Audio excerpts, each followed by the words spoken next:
আমাকে ছেড়ে দাও, আমাকে আমার ঘরে যেতে দাও। তোকে ছেড়ে দিলে তোকে না খেলে কিভাবে হবে বল? আমার সাথে চল, তোকে নিয়ে গিয়ে মজা করে খাবো। তোর মাংসগুলো এখন আমি খুলে খুলে খাবো, তারপর ঘুমাতে যাব।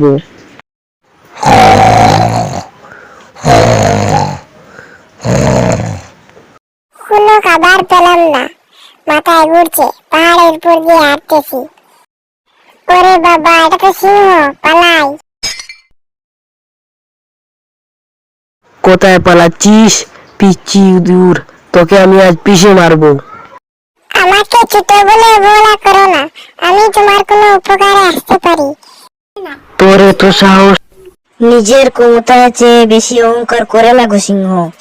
ছেড়ে দাও পুচকি ইঁদুরটাকে।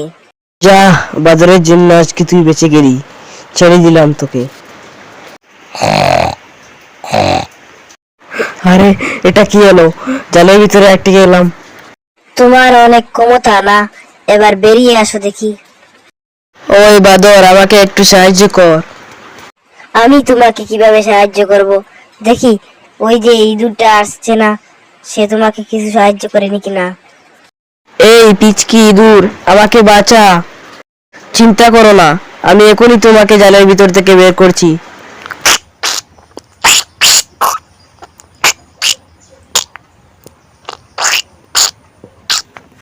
ধন্যবাদ ইঁদুর, তুই আমার জান বাঁচিয়েছিস।